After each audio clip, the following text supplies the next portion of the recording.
Avant de donner la parole aux intervenants de cette table ronde, Didier Alexandre, qui est ici présent, Emmanuel Souchier à ma gauche, Bruno Bachimon ici, je souhaite vous dire comment j'ai compris l'invitation à réfléchir à partir de cette trilogie données, textes et documents. Et je souhaite d'abord en fait préciser pourquoi je suis vraiment heureux de contribuer au développement de la revue Études Digitales et de ses entretiens, et reconnaissant envers l'équipe qui l'anime.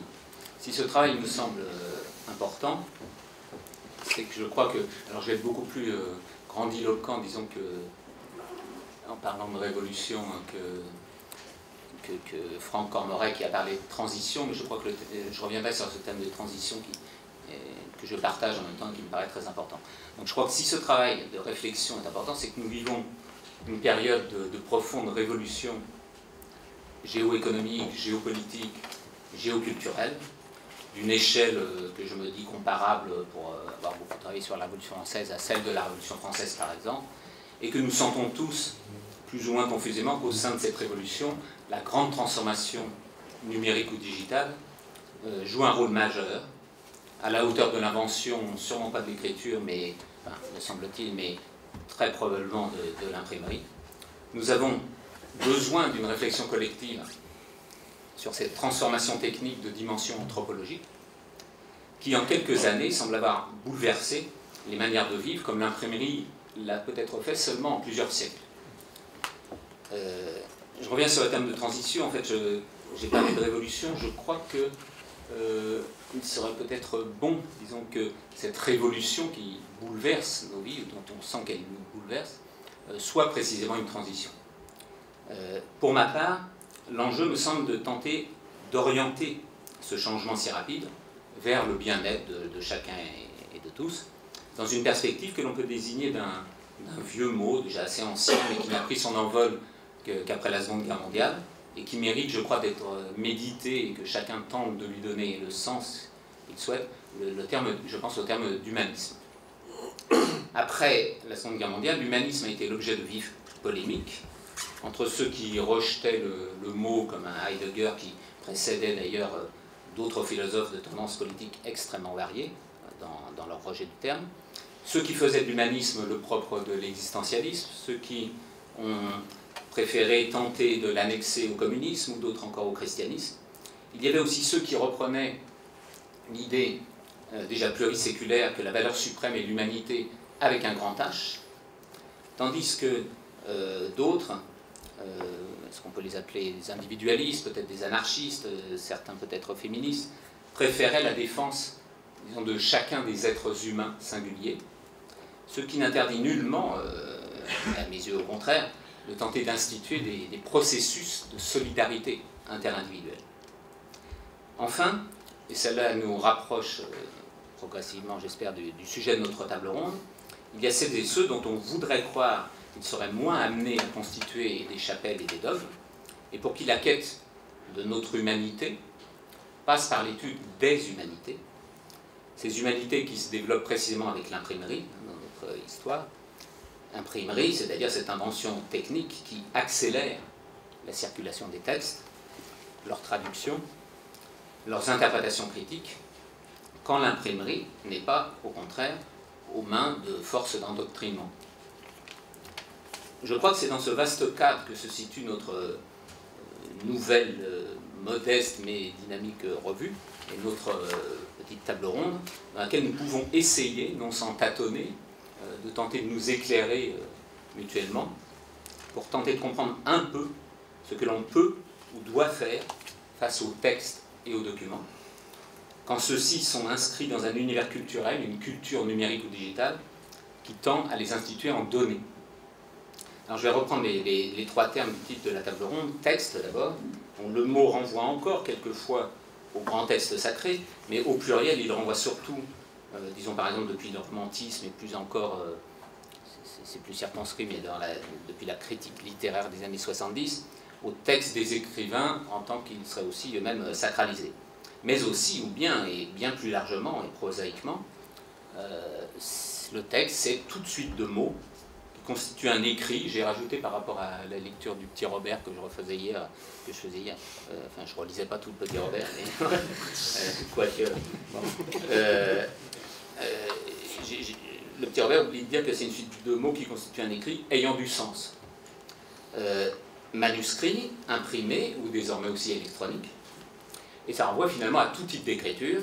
Et c'est une des choses les plus passionnantes, effectivement, je pense à ce que Jacques Tana-Gilbert nous a dit tout à l'heure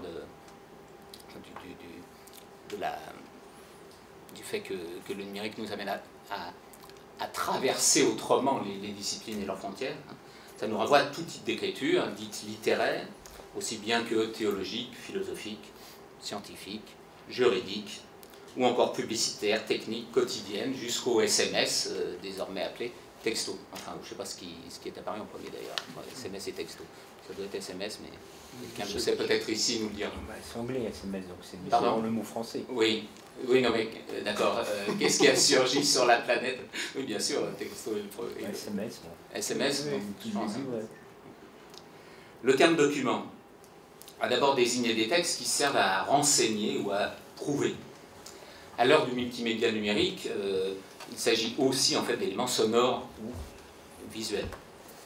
Conçus comme documents, les textes sont abordés comme instruments de documentation, d'information, pour l'historien ou l'ethnologue, le physicien ou le médecin, l'artisan ou le comptable. Dans les années 70, l'université Paris 7, qui ne s'appelait pas encore Denis Diderot, référence à l'encyclopédie qui est un tel modèle, l'analogie étant valable ou pas pour non seulement Wikipédia mais le web entier. Dans les années 70, Paris 7, soucieuse d'associer lettres et sciences humaines, et pas seulement d'ailleurs, crée l'UFR, sciences des textes et des documents. L'association des deux termes comporte des enjeux disciplinaires mais aussi moraux et politiques. Quant au terme de données, il a été désigné, il a d'abord désigné dans les sciences et notamment en mathématiques ce qui est déjà connu, ce qui sert à découvrir ce qui est encore inconnu, ce qui sert de base à un raisonnement, à une enquête, comme par exemple les données d'un problème, les données d'une science. Et ça nous renvoie, je crois, à la dimension documentaire d'un texte, quand on veut prendre un texte comme un document. Ça éclaire aussi en quoi le document ou la donnée, s'il s'agit de quelque chose qui est déjà donné, mais aussi déjà élaboré et construit, comme une donnée. Et ça, je crois que Bruno Bachimon reprendra peut-être autrement les choses en discutant cette conception-là. Si c'est déjà un donné construit, ce n'est en même temps là que en tant que quelque chose à interpréter. C'est ce qui va permettre de découvrir autre chose. Donc un instrument d'invention ou de découverte. Et puis arrive lentement d'abord, transition peut-être, l'informatique, puis j'ai écrit comme un immense ouragan, un maelstrom, mais on peut peut-être en faire une transition, le numérique et Internet.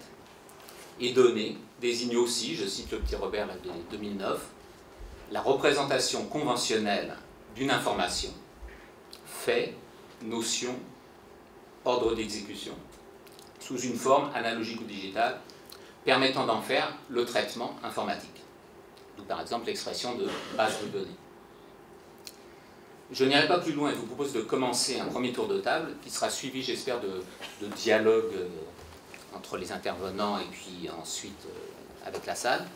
Pour ce premier tour de table, nous pourrions partir, je crois, d'abord d'expériences concrètes ou associer, disons, des réflexions générales, mais aussi des expériences bien concrètes d'interaction entre texte et informatique qui peuvent mener à de premières pistes de réflexion sur ce que la digitalisation des textes permet ou ce qu'elle ne permet pas, ce qu'elle favorise ou ce qu'elle met en danger ou occulte ou en quoi elle crée des illusions, ce que peut faire finalement un être humain face à des textes et des documents transformés en données numériques. Alors, je dois d'abord donner la parole à Didier Alexandre, que je présente. Didier Alexandre est professeur en littérature française à l'université de Paris-Sorbonne. Il a publié des ouvrages sur des poètes ou des romanciers qui supposent une attention extrême à la singularité du texte, de la phrase, du mot. Claude Simon, Apollinaire, Henri Michaud ou Paul Claudel. Il a dirigé aussi l'édition de Masses, comme la comédie humaine de Balzac, ou co-dirigé, je crois que vous souhaitez en parler peut-être davantage, je ne sais pas, l'édition du théâtre de Claudel, par exemple en Pléiade, et de nombreux ouvrages collectifs. Il a toujours pris d'importantes responsabilités dans l'organisation de la recherche, ce qui, je crois, permet, enfin si j'ai bien compris la manière dont vous travaillez aussi, rend possible d'observer beaucoup de choses. Vous avez fait, par exemple, ça m'a frappé, vous avez fait ça à plusieurs, mais un travail sur le doctorat, enfin, vous pouvez, sur un grand nombre de doctorats, sur un grand nombre d'années à la Sorbonne. Un état des thèses.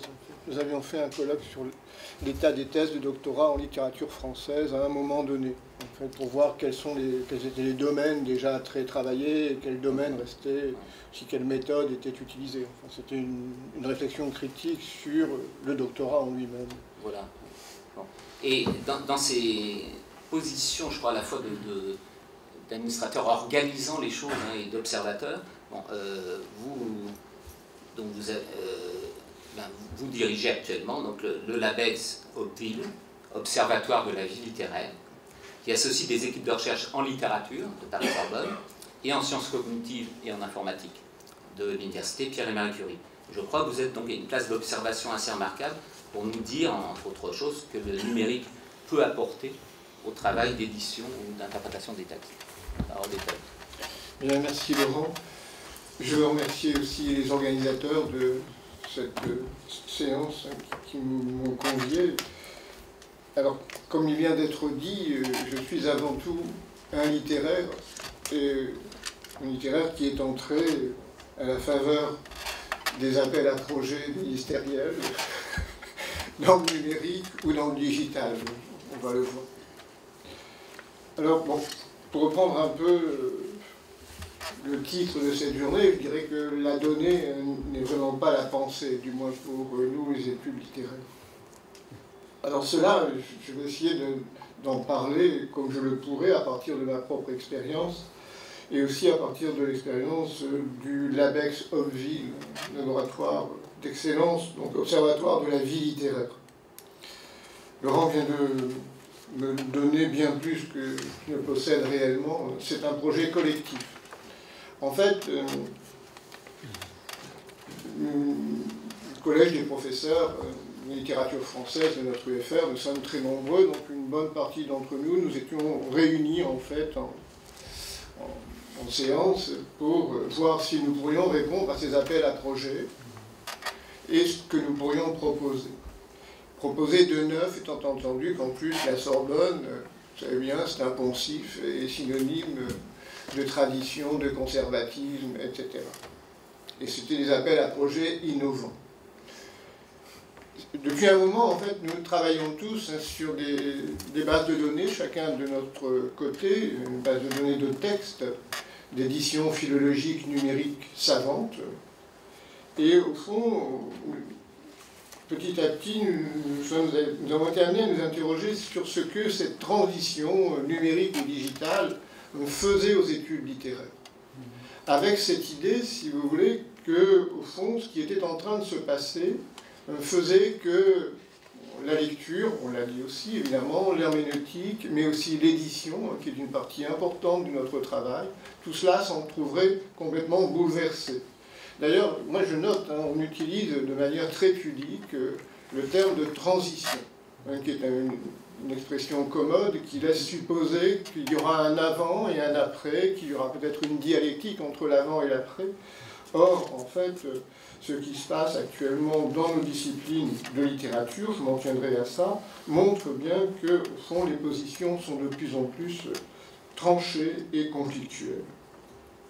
Alors, le projet que nous avons développé, c'est un projet de recherche, et on vient de le dire aussi en introduction, de formation, c'est-à-dire que nous avons rendu les deux indissociables au niveau universitaire. Je rappelle qu'une université comme Paris-Sorbonne, qui pourrait paraître suréquipée, a une seule salle d'informatique qui a 15 postes pour 23 000 étudiants. Donc on peut faire tout ce qu'on veut ensuite pour la transition numérique et leur entrée dans les études digitales. il reste tout de même beaucoup de travail à faire de ce côté. En fait, notre difficulté, c'est passer d'une culture savante qui a ses rituels, hein, ses pratiques, et qui est souvent monodisciplinaire, en plus chez nous, hein, en littérature monoséculaire, voire monogénérique dans un siècle, spécialiste de poésie à l'intérieur d'un siècle. Passer de cette culture savante, donc traditionnelle, à une culture savante numérique, transversale, qui en plus va confronter constamment les données quantitatives à une réflexion qui est strictement fondée sur la qualité. J'aurai l'occasion d'y revenir encore, mais notre idée de littérature telle qu'elle est enseignée depuis à peu près un siècle repose en fait sur une définition donnée de la littérature, on va dire autour des années 1850, à la fois par Flaubert et par Baudelaire, bon, ça a été mis en évidence. Cela repose en fait sur la valeur stylistique, sur le style, et donc qui est singularité et unicité. Et il y a, si vous voulez, épistémologiquement, au départ, pour les études littéraires, cet écueil entre une recherche constante de l'unique, de la singularité, d'ailleurs les programmes le montrent, on travaille sur des auteurs et sur des textes bien précis, et les enjeux d'une étude numérique qui, encore une fois, fait complètement, brise complètement, si vous voulez, tous ces cas.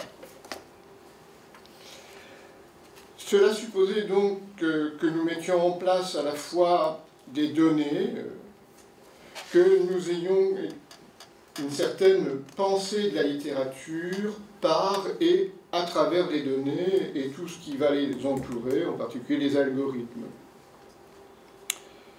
Alors, le projet, en fait, montre aussi que nous ne pouvions pas, et c'est ça qui est intéressant, je crois, nous ne pouvions pas le penser comme strictement digital ou numérique, puisque, observatoire de la vie littéraire, cela supposait une certaine conception de la littérature derrière, en fait. On sondait, en fait, sur une forme d'historicisme complètement revisité. Je pourrais en parler, si vous voulez, mais bon, ce n'est pas l'histoire mansonienne, évidemment, sur une forme d'historicisme revisité, aussi, en fait, sur des notions comme la notion d'autorialité, qui, me semble-t-il, est intéressante parce qu'elle a vraiment un parti lié très fort avec la notion de pensée littéraire. On pourra y revenir tout à l'heure dans les exemples que je prendrai.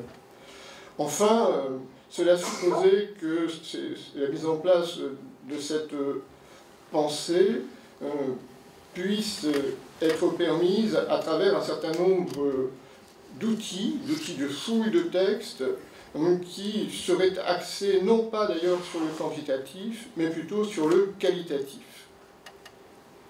Alors, quelle forme ce projet a-t-il pris? Bon, tout d'abord, c'est un projet transséculaire, donc nous avons en fait à l'intérieur du vaste projet d'ABEX, des projets, à chaque fois littéraires très précis, propres à chaque siècle d'ailleurs, du XVIe au XXIe siècle. Donc, nous avons par exemple, vous pouvez voir sur le site, mais un projet Molière, un projet Fabula Numerica, donc sur la fable, un projet, par exemple, sur le discours critique qui porte sur la danse au XXe siècle, un projet sur la critique littéraire au XIXe siècle. Tout cela, en fait, à chaque fois se solde par une bibliothèque numérique. Le premier enjeu, en fait, c'est de mettre en place des éditions électroniques ou des éditions numériques, mais qui soient, en fait, et qui restent des éditions savantes, en leur grand nombre. Il faut bien voir que, bon, on l'a dit, je suis éditeur de Pléiade, mais je ne suis pas le seul, en fait, dans notre équipe, et il y a une tradition, si vous voulez, de philologie. Or, notre question, en fait, n'était pas tant de faire, au fond, de l'édition en ligne, ça, tout le monde peut le faire, que de faire de l'édition savante en ligne. Et donc de donner des textes qui est un taux, non pas par exemple à 98%, qui est déjà un très beau taux, non, nous donnons des textes à 100%. En fait, nous faisons en sorte qu'il n'y ait aucun bruit à l'intérieur de ces textes pour que, ensuite, la lecture qui en sera donnée reste une lecture savante, garantie en fait par la qualité du texte. Donc, toute l'édition d'Apollinaire, par exemple, tout Molière, tout le corpus du XVIIe siècle que nous avons mis en ligne. Il y a à peu près 900 pièces du XVIIe siècle qui sont en ligne aussi. Tout cela, en fait, est de très grande qualité. Alors, à côté de cette édition électronique savante très précise, nous avons aussi une édition électronique de masse, puisque je vois des amis de la BNF dans le public. Nous avons des relations très étroites avec la BNF, qui est notre partenaire. Ça signifie que pour la circulation aussi des documents, nous travaillons en fait dans une communauté d'esprit, dans un échange parfait avec la BNF. Et donc la BNF a mis à notre disposition un corpus de 130 000 documents. 130 000 documents, je crois que c'est une des plus grosses bases qui existent en fait en langue française actuellement, qui soit à disposition des chercheurs. Nous l'avons d'ailleurs appelée la très grande base, parce que... Bon, alors, elle pose évidemment énormément de problèmes, mais c'est une base qui est intéressante parce qu'elle est totalement transdisciplinaire, c'est-à-dire qu'il peut y avoir autant des textes de médecine que de physique, que de géographie, de droit, de vie ordinaire ou de vie commune, des traités de morale, que des grandes éditions littéraires, évidemment. Et ce corpus est un corpus qui a été majoritairement édité au XIXe siècle. Donc, là, nous n'avons évidemment pas le taux de correction parfait, enfin nous atteignons tout de même à peu près entre 90 et 95% de correction. Donc, outre cette édition électronique, le second versant du LabEx consiste en fait en une réflexion sur des outils de fouille, en fait, adaptés en fait à nos objectifs. Alors, nous travaillons en fait majoritairement par alignement, ce sont les travaux de Jean-Gabriel Ganassia, en particulier dans Médite, dans Phébus, dans Désert, on travaille par alignement de séquences de texte, ceci à la fois en close reading et aussi sur des grandes données. Alors moi je définirais simplement les grandes données, ce qu'on appelle les big data, mais j'aime pas ce terme, des données en fait où les capacités intellectuelles et de mémorisation de l'humain ne sont plus en fait adaptées à la taille. C'est-à-dire qu'à partir du moment précisément où il faut un support. Au contraire, le close reading reste pour moi lié en fait à une mémoire aussi humaine. Alors, donc nous travaillons en alignement, nous travaillons aussi beaucoup en colocation lexicale en particulier, avec des outils comme Philologic 4, qui a été mis au point par nous et par notre partenaire, le laboratoire Artful de Chicago. Nous travaillons aussi sur des patterns ou bien linguistiques, ou bien plus complexes en fait, patterns que nous mettons au point à partir des colocations, un peu comme Moretti le fait lorsqu'il fait ses propres lectures. Ce sont des exemples. Le troisième domaine important, évidemment, c'est la visualisation. Visualisation que nous développons dans deux directions. Bon, ça concerne évidemment les lectures en réseau, par exemple, que beaucoup de nos jeunes chercheurs utilisent, ou bien les lectures, ou bien la mise en place de collections en ligne. En effet, on observe aussi que très souvent, la présentation des documents mise en ligne est assez rébarbative et en plus elle se fait document par document. Il est difficile en fait d'aligner en série un ensemble de documents.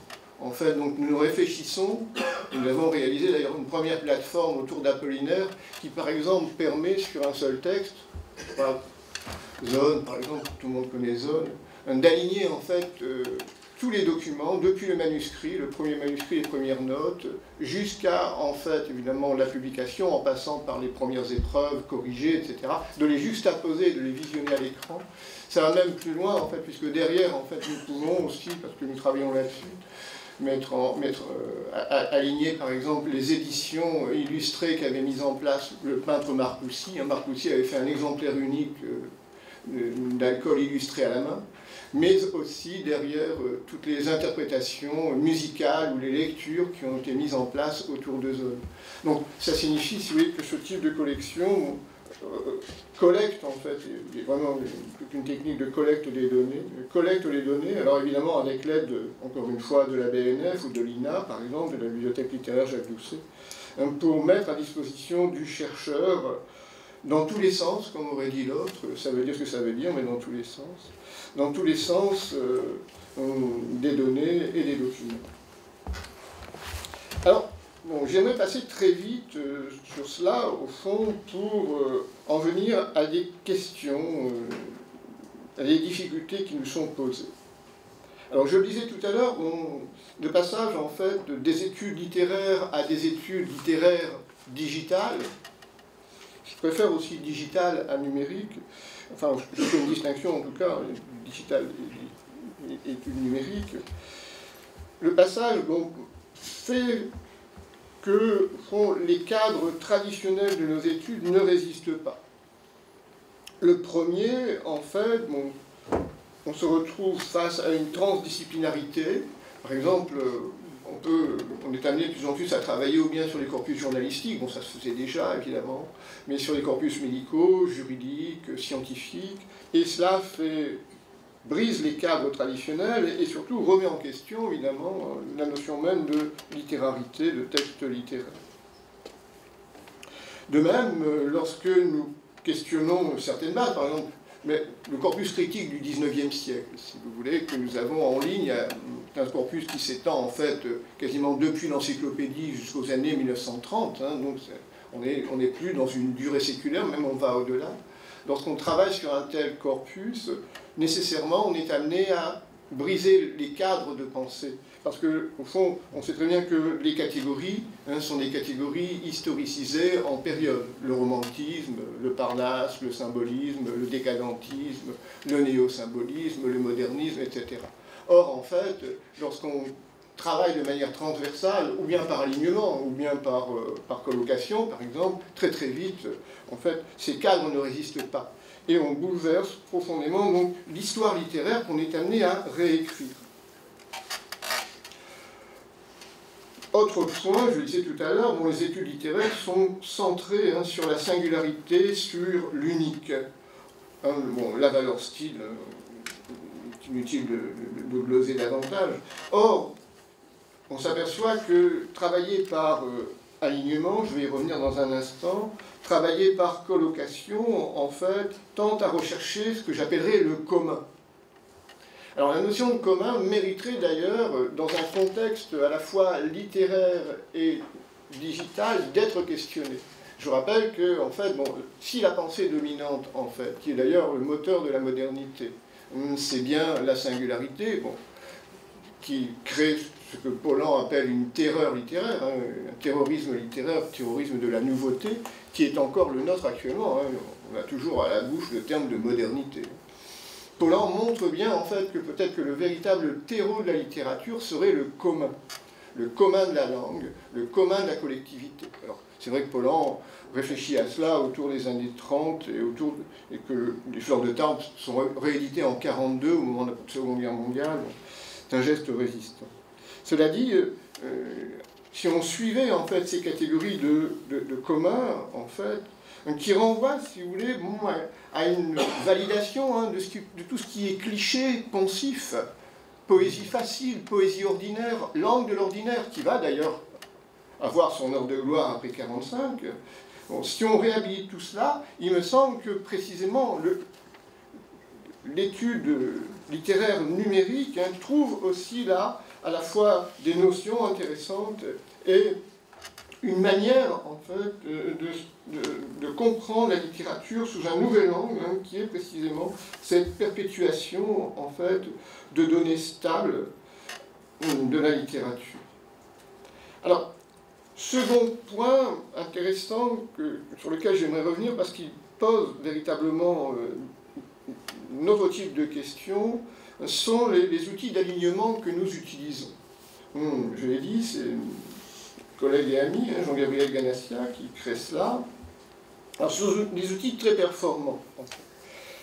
Ils ont un usage, par exemple, en génétique du texte. Je m'en tiendrai à cela. C'est-à-dire qu'on peut, en fait, très facilement comparer deux états de texte publiés et faire apparaître de manière très visible à la fois les suppressions, les insertions, les remplacements, les déplacements textuels.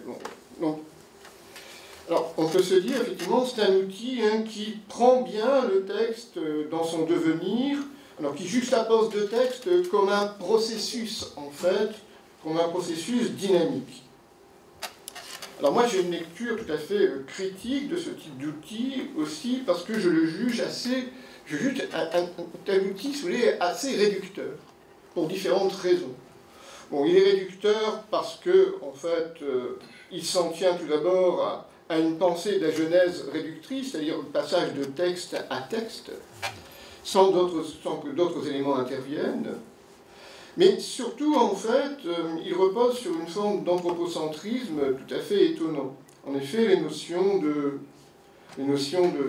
d'insertion, par exemple, de suppression, de déplacement, de remplacement, inscrivent en fait, y compris dans l'outil d'analyse, une forme de volonté, d'intentionnalité.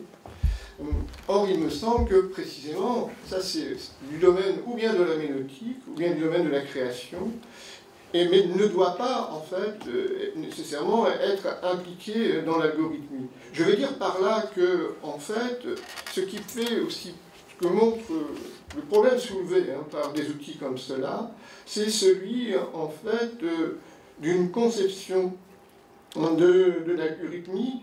Au fond, doit-il être objectif? Doit-il intégrer, en fait, des marques humaines subjectives, comme c'est le cas? Enfin bon, là, il y a une réelle difficulté qui n'est guère surmontable, à mon avis, pour l'instant. Alors, troisième point intéressant, l'alignement repose aussi, d'une autre manière, sur, en fait, une forte conception des rapports textuels qu'on appelle intertextualité. Et il est étonnant que les études littéraires reposent, en fait, à travers cette recherche de ce qui est commun, reposent sur une caution structuraliste, en fait, à mon avis, plutôt néopositiviste d'ailleurs, mais enfin, bon, je ne vais pas plus loin. Et donc, recours comme ça à une caution structuraliste, au fond, pour justifier une démarche qui est tout de même, me semble-t-il, une démarche assez réductrice, là aussi. Elle consiste à rapprocher, à rechercher l'identique. Et je vais renverser, évidemment, ce que je disais tout à l'heure. On entre dans une autre perspective historique. C'est vrai qu'on entre dans un plus long terme. Alors c'est vrai qu'on entre ici dans le commun. Il n'empêche que la difficulté, c'est bien de saisir, en fait, ce commun, de le conceptualiser. Au fond, lorsque, par exemple, je travaille sur un pattern, je l'ai fait plusieurs fois, mais on peut travailler, par exemple, sur les figures héroïques qui traversent l'imaginaire littéraire depuis le XVIIIe siècle jusqu'au XXe siècle. Par exemple, j'ai travaillé sur la figure de Christophe Colomb. Ça peut paraître bizarre, mais Christophe Colomb, c'est une sorte de figure héroïque qui traverse autant le domaine scientifique que le domaine littéraire. On va le retrouver chez les philosophes, parfois chez les juristes. Enfin, c'est une figure, si vous voulez. Alors, on peut travailler et affiner, si vous voulez, toujours ce pattern. Alors, on voit très bien que des configurations sémantiques se mettent en place. Par exemple, dès le début du XIXe siècle, on a un Christophe Colomb qui n'est vraiment plus un homme de foi, qui est au contraire un homme qui a foi uniquement dans la rationalité, dans la scientificité, qui en fait utilise des techniques scientifiques pour explorer le monde, etc. Et il devient en fait la figure de proue d'un positivisme concurrent, face d'ailleurs à un autre Christophe Colomb qui est un homme de foi, guidé par l'intuition et aussi par la religiosité, qui part à la découverte de nouveaux mondes. Je schématise à souhait, pour que vous voyez. Mais en fait, je dirais que derrière ces constructions que nous pouvons mettre en place, qui sont des constructions très intéressantes, tout à fait passionnantes, en fait se pose une question, c'est quelle est la pensée qu'il y a derrière? C'est la pensée de qui, en définitive? Et l'autre point, comment en fait se transmet cette pensée? Alors, ce n'est sûrement pas une pensée numérique. Alors, il y a une part d'herméneutique de l'interprète, évidemment, mais il y a aussi, si vous voulez, de manière latente, traversant le temps, en fait, une pensée très complexe et collective sur laquelle le numérique permet de mettre le doigt. Alors, dernier point, dernier enjeu aussi de notre recherche, je m'en tiendrai à ça, pour ne pas être trop long, parce que ça fait déjà un moment que je parle. je reviendrai en fait, et je terminerai là-dessus, sur l'édition. Il me semble que l'édition philologique en ligne, même savante, offre des possibilités bien plus considérables que l'édition papier. En fait, elle nous permet tout d'abord de faire des éditions qui respectent réellement les intentions de l'auteur. Je vais prendre l'exemple d'Apollinaire. En fait, Apollinaire n'a publié de son vivant que 4 recueils et un ouvrage, la peinture cubiste, quasiment, et des nouvelles. Mais il existe dans l'édition Pléiade un certain nombre de recueils. Bon, il y a par exemple le Guetteur mélancolique qui sont des recueils posthumes. Recueils posthumes constitués par des amis d'Apollinaire que actuellement d'ailleurs tout le monde reconnaît comme des recueils d'Apollinaire. Or Apollinaire ne les a jamais constitués. Ça va même très loin. Hein. Le Guetteur mélancolique est un recueil qui a été publié chez Gallimard dans les années 50 par Robert Mallet, et les éditeurs ont pris comme décision de supprimer toute la ponctuation, parce qu'Apollinaire, pour Alcool, avait supprimé la ponctuation sur épreuve. Or, tous les poèmes qui sont publiés dans le Guetteur mélancolique sont paradoxalement des textes qu'Apollinaire a voulu avec ponctuation, puisqu'il les a publiés comme ça. Vous voyez, on aboutit à ces aberrations. L'édition électronique, en fait, permet, ce que ne peut pas faire une édition papier, évidemment, de restituer, alors, de restituer dans l'ordre qui est le sien. C'est-à-dire, ça peut être un ordre chronologique, mais ça peut être un ordre alphabétique, ça peut être un ordre d'identifiant. Permet de restituer, en fait, donc l'œuvre dans son exhaustivité. Dans le projet que nous avons, par exemple, nous publions, pour tous les poèmes d'Alcool, les différentes versions, en particulier les versions ponctuées, les versions non ponctuées. Parce que les textes ne sont pas les mêmes. Un texte ponctué n'est pas un texte non ponctué, ça tout le monde le réalise. Donc, en fait, il me semble que l'édition numérique offre la possibilité d'édition savante bouleversée, puisqu'on se dirige à la fois vers une grande exhaustivité et aussi vers un plus grand respect, en fait, de l'intention auctoriale. Qui plus est, je le disais tout à l'heure, les moyens de visualisation permettent de visualiser de manière simultanée des données textuelles qui ne le sont jamais. Enfin, si je prends par exemple un texte comme les Méditations esthétiques, la peinture cubiste, on peut voir que, en fait, outre les états manuscrits, Apollinaire a publié des états de ce texte sous 6 versions différentes, simultanément dans des journaux et des revues, au moment où il publie son texte en 1913. Encore une fois, là, le numérique permet à la fois de saisir cela très très rapidement et de repenser, en fait, la genèse du texte. Au fond, la question fondamentale qui est posée, et qui est une des questions que nous posons aujourd'hui, c'est évidemment, qu'est-ce qu'un texte? En effet, évidemment, le texte que nous mettons en ligne est un texte profondément modifié, mais par un effet de retour, il nous amène aussi à nous interroger sur, au fond, qu'est-ce que c'est que le texte d'un auteur? Et je pense que la réponse passe justement par ce pluriel et ce dynamisme. Bien, voilà, je m'arrête là. Oui, je n'entre pas, en fait, dans des débats sur le numérique et le digital. Bon, tout simplement parce que si j'en ai une compréhension, encore une fois, ce n'est pas mon domaine, donc je ne souhaite pas empiéter non plus trop sur ces questions. En fait, ce qui est important pour moi, encore une fois, j'espère l'avoir montré très rapidement, c'est que ces études, ces approches du texte bouleversent profondément notre pensée de la littérature. Merci Didier. Moi, je vais essayer de...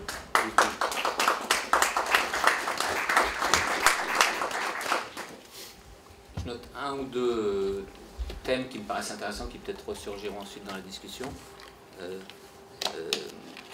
qui évoquent aussi des choses qui ont pu être dites dans la table ronde préalable, disons. Bon, est-ce qu'on est dans une période de transition ou de conflit quant à la transformation du statut du texte? D'autre part, parmi les nombreuses choses que vous avez dites, je ne peux pas tout reprendre, le numérique nous amène à repenser le rapport entre le singulier et le commun. Et moi j'entends aussi dans la question bon, très générale, trop générale, qu'est-ce qu'un texte, mais une question encore plus générale, ou qui va de pair, qu'est-ce qu'un être humain parmi tous les êtres humains, et qu'est-ce qu'un texte parmi tous les textes. Et puis, je voudrais dire une autre chose aussi sur Lobville, c'est que j'ai cru comprendre que tous les projets, là, il y en a plus d'une vingtaine au sein de Lobville, vont aussi, peut-être vous particulièrement, je ne sais pas, mais peut-être pas seulement, vers la constitution d'énormes corpus de textes, mais qui intègrent des textes singuliers et puis des commentaires sur des textes singuliers, et au point que je crois que c'est l'occasion, disons, d'une réflexion au second degré sur l'histoire de l'histoire littéraire, en essayant de saisir, enfin je reprends ce que vous avez fait comprendre, comment l'ensemble des commentaires sur une œuvre fait émerger en fait ce qu'après coup on appelle œuvre.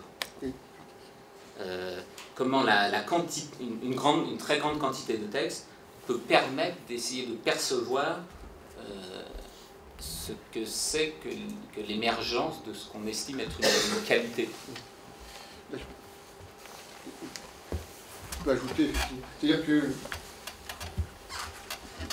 dans notre UMR, en fait, on ne s'interroge pas tant sur l'histoire de la littérature que sur les conditions de possibilité d'une histoire littéraire. Donc, en fait, c'est une réflexion sur, je dirais toujours critique, en fait, sur les discours tenus sur la littérature. Notre interrogation, en fait, c'est pas tant de présenter des littératures que de demander qu'est-ce que la littérature à tel ou tel moment. D'où, en fait, la question fondamentale, le fond, pour Lobville, pour le Labec, c'est, au fond, que devient la littérature si, en fait, elle passe par la médiation du numérique. Voilà, c'est cela, fondamentalement, la question. Non, tout à fait. Mais on ne va pas parler.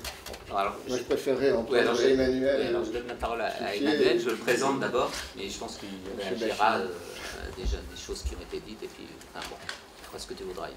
Donc, Emmanuel est professeur à l'Université Paris-Sorbonne au CELSA, en sciences de l'information et de la communication. Une discipline, si on peut dire, qui est censée être née dans les années 70, je crois.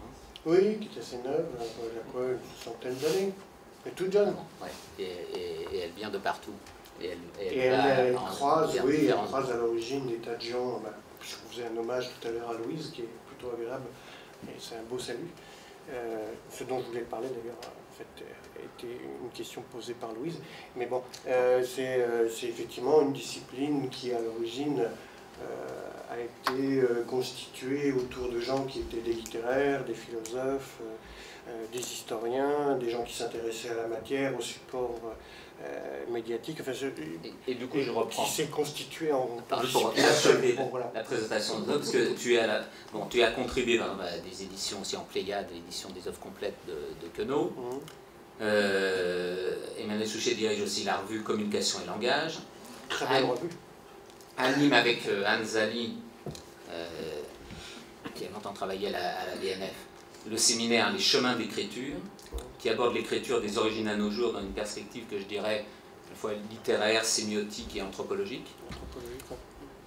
Et nous avons publié dans le numéro 1 d'Études digitales un grand entretien avec Emmanuel, qui évoque notamment ses théories sur l'énonciation éditoriale, ou l'écrit d'écran, ou ses réflexions aussi, le thème a été évoqué par Jacques Gilbert tout à l'heure, sur la mémoire de l'oubli. Et la parole est cette fois justement à toi. Mais en fait, on peut aussi se mettre à plusieurs. Moi, j'ai commencé par remercier Jacques Athanase, Franck et puis toi-même, puisque pour commencer, j'ai passé un admirable moment avec vous. Enfin, je vois cet entretien, c'était un vrai plaisir. D'abord, le vin était bon, la convivialité extrêmement agréable, et on a fait un vrai travail. Et ça, j'ai adoré faire ça. Pourquoi ? Parce que c'était pas un entretien comme ça, et j'ai aimé comme tu l'as présenté tout à l'heure, parce qu'en fait, c'était pas un entretien qui cherchait à récupérer. Non, c'était un vrai travail de fond, et ça, je trouve que c'est... D'abord, c'est pas courant. Et je trouve que c'était... Ouais, je me suis senti dans ce ton de manière Et du coup, j'ai bougé, grâce à vous, sur des choses, et je trouve ça aussi particulièrement intéressant, parce que sur la question de l'énonciation éditoriale, c'est Jacques Athanas, si je me souviens son mot, qui a proposé de regarder les choses autrement, et du coup, bon, voilà, et c'était un vrai travail, une élaboration, et en ce sens-là, je trouve que faire des entretiens dans ce sens-là, c'est... Ouais, il faut continuer, c'est clair. C'est un bel outil de travail collectif, quoi. C'est une belle dynamique. Et du coup, comme bon, le clin d'œil se faisait, enfin le clin d'œil, l'hommage plutôt se faisait à Louise tout à l'heure, j'ai une petite pensée aussi pour elle, parce qu'en fait, une des choses dont je voulais parler, qui va faire écho à ce que disait Didier tout à l'heure, qui est en fait le résultat d'un travail assez long, qui était, mon Dieu, il y a quand même une trentaine d'années. On avait proposé de... Moi, j'étais jeune chercheur, hein, sortais de thèse, et je me trouvais avec une camarade qui, elle, était en intelligence artificielle. Alors, on était complètement pétris de l'imaginaire de l'intelligence artificielle. Moi, je finissais ma thèse sur Queneau, elle était en intelligence artificielle, et on a eu cette idée un peu folle de proposer un programme qui a été financé par la Déléniste. Et je me souviens d'Alain Giffard, qui est très très beau spécialiste du travail de la mémoire précisément de ce point de vue-là, Alain qui nous dit « Banco, allez, on y va ». Et on a fait un programme de dingue. C'est-à-dire qu'en fait, notre objectif, c'était... alors bon, on n'est pas littéraire pour rien, on l'avait appelé Cattleya, un petit clin d'œil à Proust, et qui s'appelait Critique littéraire assistée par l'informatique et l'intelligence artificielle, c'est un truc de dingue. Et en fait, notre objectif répondait effectivement aux questions posées par Didier tout à l'heure, c'est-à-dire comment établir de manière automatique une édition critique de texte. Bon, on était sur Queneau, hein, donc on a fait un dispositif qui ressemble un petit peu à ce que plus tard Apple a fait sous forme d'HyperCard. Bon, nous, on n'avait pas trop d'industriels dans la poche, donc on n'a pas déployé la chose. Je crois qu'il faut avoir un profil d'industriel, c'est ça qu'il fait. Donc en fait, ça ne s'est pas déployé derrière, mais la maquette fonctionnait bien. Et puis, la demande de Louise, il y a 2 ans, elle me dit « mais tu ne pourrais pas nous parler de cette expérience, etc. » Et en fait, je suis revenu dessus, et j'ai essayé de comprendre ce que ça avait transformé dans notre regard. C'était en fait, en tant qu'éditeur de texte pour la Pléiade, d'essayer de comprendre ce que cette idée, qui était complètement nourrie, il y a une trentaine d'années, de l'imaginaire de l'intelligence artificielle, voulait dire, représenter, avec toutes les erreurs qu'on a véhiculées, évidemment, et puis aussi tout ce que ça nous a permis de comprendre d'un moment qui est un moment extrêmement important, qui est l'entrée, moi ce que j'ai appelé de manière générique, mais sans infétérie en tout cas, l'entrée plutôt que de l'intelligence artificielle, ou alors après le numérique, etc., mais tout simplement l'entrée de l'informatique dans l'espace du texte, et qui, ça, était évidemment un bouleversement radical, mais en profondeur. C'est-à-dire qu'en fait, là, c'est l'écriture qui est en question, c'est la question du texte, c'est la question de la lecture et de l'écriture. Quand tu disais tout à l'heure lecture-écriture, je crois que c'est... Moi, je reprends ce terme médiéval que je trouve admirable, qui est la lecture. C'est la question fondamentale de notre époque. Nous sommes tous, devant ces dispositifs, en état de lecture-écriture. Mais ça, on y reviendra peut-être. Et donc, en fait, notre idée dans ce dispositif technique, c'était d'essayer de voir si on peut aider un critique littéraire de manière automatique, parce qu'on avait cet imaginaire que c'était et qu'elle ferait le boulot, la machine, elle faisait le boulot, mais on ne voyait pas ce que c'était que tout le travail de la machine, c'est-à-dire la médiation. Je ne suis pas allé en sciences de l'info comme derrière pour rien. C'est-à-dire, en fait, tout le travail de la médiation. C'est ça qui se passe. Et c'est ça qu'il faut tenter de penser. Et depuis ces 30 petites années, c'est là-dessus qu'on travaille. C'est-à-dire, en fait, qu'est-ce que transforment ces outils dans notre quotidien, notamment dans les pratiques d'écriture. Et là, je crois quelque chose d'extrêmement important. Alors, pour répondre à Louise, je lui avais dit, écoute, moi, je te propose de travailler sur cet imaginaire qu'on avait, d'établir un texte de manière automatique grâce à un dispositif technique. Ça marche, d'un point de vue technique. Quand on met plusieurs brouillons, alors évidemment, il faut les traiter en amont. Tout ça, on n'en a pas parlé, mais il faut le faire de manière très précise. Il faut traiter ces documents de façon à ce qu'ils soient numérisables et surtout traductibles entre guillemets, c'est-à-dire en fait dont on va perdre ce que disait Didier tout à l'heure d'une manière indirecte, mais dont on va perdre en fait ce que moi j'appelle l'irréductibilité sémiotique, c'est-à-dire le geste, la main, la matérialité, l'objet. Je parlerai après du traité des vertus démocratiques pour éclairer mon propos. C'est-à-dire en fait, il faut qu'on numérise et que ça ce soit traitable par la machine. Donc il nous faut des chaînes de caractères. Et puis on va repérer les variantes entre différents états d'un manuscrit, différents états d'une pré-originale, on va arriver à l'édition originale, on va arriver aux éditions illustrées, etc., etc. On va faire en fait l'équivalent d'un travail d'édition critique. Très bien. De type génétique. Bon, très bien. Je passe toute la critique qu'on pourrait avoir d'un point de vue épistémologique sur cette démarche, peu importe, c'est pas la question comme ça. Et en fait, moi j'étais nourri, effectivement, je vous le dis de manière... bon, voilà, on est 30 malais, on partait comme des fous, c'était super, c'était la révolution intellectuelle, et c'était vraiment très intéressant. Et ça nous a fait bouger. Mais on ne voyait pas non plus, on était complètement, j'allais dire, aveugle sur l'idéologie qui accompagnait ces techniques, qui continue d'ailleurs. Il y a une espèce de baisse de l'intelligence artificielle qui remonte très fortement en ce moment. D'un point de vue idéologique, il y a un phénomène à analyser là qui est particulièrement intéressant. Et en fait, on s'était aveuglé sur toute une série de choses. C'est intéressant de revenir derrière et puis d'essayer de comprendre ce que l'on croyait, qui nous paraissait particulièrement intéressant, puisqu'en fait, les questions que ça posait vraiment bien, et les vraies questions là, elles commençaient à être intéressantes derrière. Et ma question, en fait, que je lui ai proposé de traiter, là, parce qu'on s'est retrouvé avec Louise Merzo à Nanterre, avec Milad Oueli, puis Christian Jacob, c'était d'essayer de voir qu'est-ce que, dans la pratique de lecture critique, cela transforme. Et il y avait quelque chose qui me traînait dans la tête depuis très longtemps, c'est ce que Illich travaille qu'il évoque quand il travaille sur l'art de lire de Hugues de Saint-Victor. C'est quand Hugues de Saint-Victor travaille lui-même sur la question de l'ingestion de la lecture, c'est la question de l'écriture, de la réécriture. C'est ces très beaux textes qui sont sur l'intégration mémorielle du geste d'écrire, de réécrire. Et je pense en fait à tous ces hommages qui ont été faits en fait au geste de réécrire. Quand Flaubert finit sur ce geste, quand Queneau finit sur... Bon, je n'entre pas dans les détails, mais qu'est-ce que veut dire de réécrire l'autre? Et là, je me suis aperçu qu'en fait, la différence essentielle entre la lecture du dispositif technique qui me permettait de manière très fiable de repérer des variantes dans des états de texte très différents, de nature distincte, et de les faire remonter de manière très fiable et facile et rapide, et puis le travail de bénédictin, qui est le nôtre lorsqu'on compare les textes, lorsqu'on y retourne, lorsqu'on les lit, qu'on les relit, qu'on les re-relit, et qu'on les lit encore, et qu'on y retourne encore des années après, en se disant « punaise, ça, j'avais pas vu ». Eh bien, c'est quoi? Eh bien, c'est cette intégration dont parle Hugues de Saint-Victor au XIIe siècle, précisément. C'est-à-dire cette espèce de nourriture intérieure du texte qui est d'une puissance inouïe et qu'on ne voit pas. Et qui entre dans ce que j'avais appelé précisément la mémoire de l'oubli de la lecture, c'est-à-dire en fait dont on est nourri au sens profond du terme.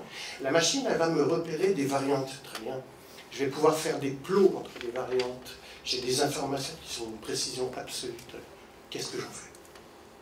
Si je n'ai pas la culture de ce texte pour pouvoir dire au lecteur, attention, regarde, quand il y a ça qui se joue, c'est autre chose qui est en œuvre, c'est quelque chose, c'est une dynamique qui est... Et là, je me suis aperçu qu'en fait, je suis retourné à la lecture des manuscrits. Je suis retourné à la lecture des manuscrits parce qu'en fait, c'était pour moi absolument fondamental. Et du coup, derrière, j'ai eu cette expérience unique, mais qui est tellement agréable, de travailler pour les... Alors, c'était pas pour la Pléiade cette fois-ci, mais c'était pour les cahiers de l'INRS, parce que c'était un inédit, qui est un texte que je vous recommande, c'est une pure merveille d'intelligence.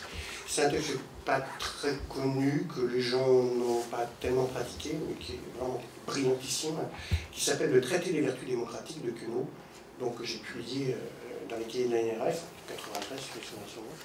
Et j'ai eu cette chance inouïe d'avoir le manuscrit sur ma table pendant 3 mois. Et j'insiste là-dessus pour une raison toute bête, parce que c'est à partir de là que je suis revenu sur cette expression de Valérie, qu'a emprunté Jacques Roubaud, et sur laquelle je suis revenu, moi, d'un point de vue sémiotique, qui est la notion de sens formel, qui me paraît essentielle et qui croise un peu des questions qu'évoquait Didier tout à l'heure, qui sont des questions énormes lorsqu'on parle de numérisation. C'est-à-dire, en fait, sur quel support travaille-t-on? Sur quelle médiation travaille-t-on?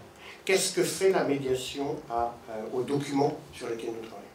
Et quand j'étais en train d'établir le texte du traité des vertus démocratiques, c'est un texte assez, je ne dirais pas compliqué, mais complexe, parce qu'en fait, c'est une question de fragments. On va y revenir, la question des fragments, les fondamentales pour nous. Ce sont des textes fragmentaires, et l'auteur a fait un travail absolument gigantesque, qui vous oblige à partir de Marx à Lénine, en passant par la Bible, Tao Te Ching, etc. Donc une convocation intellectuelle derrière qui est assez... chacun sait que Queneau était un des derniers grands encyclopédistes. Et donc ça, de ce point de vue-là aussi, c'est un grand bonheur de travailler sur ses œuvres. Et en fait, en travaillant sur le manuscrit, j'ai découvert, non pas à travers, j'allais dire, l'intellectualité que pourrait me permettre, par exemple, d'avoir une numérisation de ces documents, mais à travers la matérialité de ces documents, un geste qui m'a laissé ému. Un geste qui est un geste absolument fabuleux, qui est le moment où un auteur trouve l'articulation entre le sens et la forme, la matérialité de son texte. Et ça, c'est un moment touchant, en fait. Et je suis resté des mois dessus, je ne voyais rien. Je l'avais sous les yeux, je ne le voyais pas. Parce que j'étais dans une logique quoi? Une logique philologique. J'étais dans une logique, il faut que j'établisse le texte, il faut que je, entre guillemets, traduise, transcrive, etc., etc. Et je ne faisais pas suffisamment attention à la matérialité de l'objet que j'avais sous les yeux. Or, tout était là. Un jour, j'ai arrêté, je me dis, il y a un truc que je ne vois pas. J'ai tout laissé, je suis parti, je dis, allez, ça va, ça suffit. Au moment de saturation, vous passez pas loin d'1 an à travailler un texte comme ça. Puis j'ai laissé mûrir. En fait, j'y suis revenu, j'ai réouvert, et je dis, mais punaise, c'était là sous mes yeux. Et ce que j'ai vu, c'est quoi? C'est quelqu'un qui est en train, et c'est vachement émouvant en fait, quelqu'un qui est en train de découper son document, et qui plutôt que de recopier 4 mots, punaise, 4 mots, c'est pas grand-chose, que de reprendre sa plume et d'écrire en haut d'une page, que faire alors? Rien, va découper de manière extrêmement vive, j'allais dire presque anxieuse. Enfin, la connotation, elle n'est pas saine, hein, mais en tout cas, de manière très vive, va découper avec des stylos un tout petit fragment d'un ensemble, d'une page, qu'il va recoller en haut de son autre page, et ce que faire alors, Orient prend une puissance et une valeur extraordinaire, parce que avant, il a essayé une forme romanesque, c'est la chute. Il essaye un petit essai genre échange philosophique de Platon. Ça tombe, c'est lourd, c'est pas bon. Il le dit lui-même hein, dans ses manuscrits. Il essaye plusieurs formes comme ça, et là, à ce moment-là, il trouve le sens formel de son œuvre qui est en élaborant. Et là, il va travailler sur le fragment. Et ça a une puissance derrière qui est fabuleuse. Une intelligence. Et vous voyez, ce que je trouve étonnant, c'est que là, pour moi, ça a été... alors, c'était quelque chose que d'un point de vue théorique, je sentais, mais je ne l'avais pas vu en œuvre. Et là, ça m'a touché parce que je voyais, en fait, à travers la matérialité même du support, à travers l'écriture de quelqu'un en train de travailler, quelque chose qui est irréductible. Et qui est le propre de cet objet, de cette médiation, de ce support. Là, il y a un geste que n'importe quelle numérisation va m'écraser et ne pourra pas rendre, parce qu'elle ne sait pas le faire. Alors, je prends l'exemple, tout à l'heure, on parlait de lettres et de chiffres. J'adore, parce que c'est très bien. Et justement, chez cet auteur, il y a un titre célèbre qui est « Bâton, chiffres et lettres ». Ça tombe bien, parfait pour moi. Effectivement, Queneau est un mathématicien, il a été un des premiers à convoquer l'informatique dans le cadre de l'écriture. Vous connaissez tous cette histoire au sein de l'UPO, le pouvoir de la littérature potentielle. Et donc en fait, c'est des gens, enfin c'est une équipe de gens, notamment avec François Lyonnais, qui était quand même un mathématicien de belle volée, Queneau aussi au passage, qui ont convoqué l'articulation entre la mathématique et la littérature et qui ont convoqué les premiers dispositifs techniques informatiques pour travailler en commun. Je dis bien travailler en commun. C'était le fameux Ceditex qui se trouvait dans les années 60-75, qui ont donné lieu à toute une série de travaux ultérieurs de production, de création littéraire dans le cadre de l'articulation dans le cadre de Louis-Po notamment, mais dans le cadre de l'articulation entre l'informatique et la production littéraire. Et bien là, on avait quelque chose de tout à fait particulier. Quand on est en train de s'intéresser à ces processus, on est sur une réalité qui est d'une autre nature. Quand on est sur un manuscrit et quand on va travailler ensuite sur quelque chose qui a été numérisé, qui a été, j'allais dire, travaillé en data, pour reprendre le terme qui a été utilisé tout à l'heure, on va faire quoi? On va en fait éradiquer toute une partie de l'expressivité des documents auxquels on a accès. Et c'est pour ça que je pensais à ce bel hommage aux documents lorsqu'on va le réécrire, lorsqu'on va se le réapproprier, lorsqu'on va l'intégrer en mémoire profonde, qui n'est pas du tout de même nature et qui n'est pas de même savoir que celui en fait traduit par le numérique, par le digégrade, peu importe. Je crois que c'est comme oui, moi, enfin bon, voilà, peu importe le terme qu'on utilise, si on l'utilise de manière intelligente. Et en fait, qu'on arrive à comprendre qu'on a affaire à des dispositifs et des outils qui sont des dispositifs et des outils qui sont des médiations. Et l'impensé de la médiation, auquel je suis particulièrement attaché, parce que je crois que c'est une des caractéristiques de n'importe quel type de modalité expressive qui circule dans le corps social, à commencer par l'écriture, et c'est un des premiers points, à commencer par l'écriture. En fait, tous les dispositifs là, qui nous permettent de nous entendre, de nous, etc., on les impose radicalement dans nos pratiques. Et heureusement qu'on les impose. Ça, c'est un paradoxe absolu. Mais c'est fondamental. Mais ce qui est important, me semble-t-il, alors bon, mais je vais laisser la parole, parce que sinon, c'est intérêt à m'arrêter, parce que... du coup, non, je vais laisser la parole, parce que je te voyais inquiet, là. Non, c'est plutôt que c'est difficile de réagir à cet envolé lyrique, mais que je voudrais un peu commenter avant de donner la parole à Bruno, en supposant qu'il pourrait réagir aussi à ce qu'il vient de dire, c'est que bon, d'abord, ce que je trouve passionnant et fascinant dans cette révolution, transition, bouleversement, changement technique, c'est que ce qui a été dit au tout début là, de notre réunion, c'est que ça oblige à repenser le passé, et parce qu'on est obligé de penser un présent qui surgit vite et qui change les choses ou ne les change pas, à voir. Je trouve que dans la défense que tu fais là, du geste qui t'émeut, du manuscrit, mais en fait, tu fais une sorte de critique de cette, je ne sais pas s'il faut appeler ça un idéalisme, mais bon, produit par le texte ou les textes, qui peuvent parfois, enfin, le texte peut parfois nous faire oublier ce qui n'est pas textuel dans la vie, qui relève de la vie, de la mort, du corps, de ce doigt-là qui a fait préférer en partie digital à numérique pour désigner la revue, mais qui est au plus profond de ce qui entre dans les textes, c'est-à-dire de ce qui motive et l'écriture, et la lecture, et la réécriture, et les relectures. Je trouve aussi que tu as souligné les risques d'aveuglement, disons, que peut produire le fait de ne pas être conscient de ce qui médiatise notre rapport à la réalité. Et je m'en sers comme transition pour présenter Bruno Bachimon, parce que je crois que c'est ce sur quoi Bruno ne cesse de s'efforcer de travailler. Alors, Bruno Bachimon est directeur de la recherche à l'Université de technologie de Compiègne, après l'avoir été directeur de la recherche à l'Institut national de l'audiovisuel. Sa formation d'ingénieur des mines de Nancy, de docteur en informatique à Paris 6 et de docteur en épistémologie à Polytechnique, l'a mené à des recherches qui croisent les choses. Comme à chaque fois d'ailleurs quand on essaye de penser quoi que ce soit, il faut qu'on croise les choses. Je crois. Oui, mais enfin bon.